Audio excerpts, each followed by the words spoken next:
Samantala, dumako po tayo dyan sa may Malacanang. Sinabi po ng palasyo na si Pangulong Bongbong Marcos ay wala daw pong holiday break para busisiin ang 2026 national budget. Kaugnay niyan, may report si Bombo Annalise Soberano. Walang holiday si Pangulong Ferdinand Marcos Jr. at ang Department of Budget and Management upang matiyak na maipapasa at mapipirmahan ang pambansang budget. Ayon kay Palace Press Officer Undersecretary Claire Castro, sisiguraduhin ni Pangulong Marcos na masusing mapag-aralan ang 2026 national budget bago itutuloy ang pirmahan kahit limitado na ang nalalabing panahon bago matapos ang taon. Ayon pa kay Yusek Castro, determinado ang Pangulo na tiyakin na ang mga probinsya sa panukalang pondo ay naaayon sa mga prioridad ng administrasyon at may malinaw na pakinabang sa mamamayan.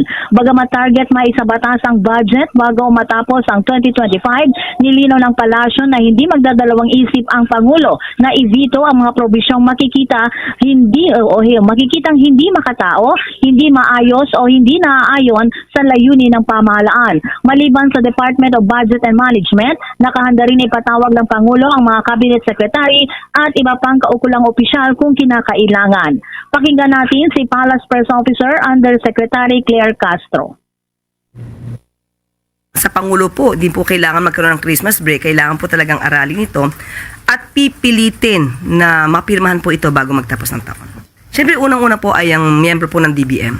Sila po ang magbubusisi, kasama rin po ang Pangulo para po ma-explain at kung may kinakailangan pong tawagin ang Pangulo na mga cabinet secretaries para po mas malinaw, ipapatawag po. Sino man po ang kinakailangan na namumuno sa isang related agency.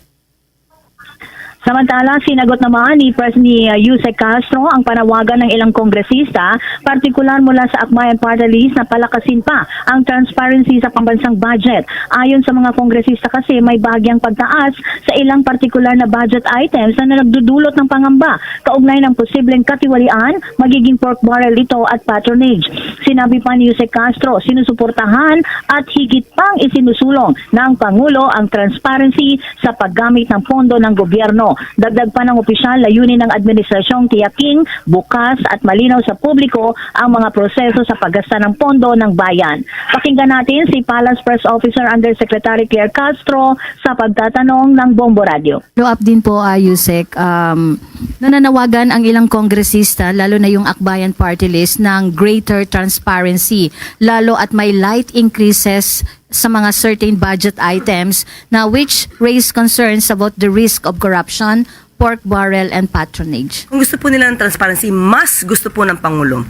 Siya po nagpaumpisa nito, kaya po nagkaroon tayo ngayon ng mga transparency portal at nais po ng Pangulo na bawat mga bidding or mga procurement process ay naipapakita sa tao.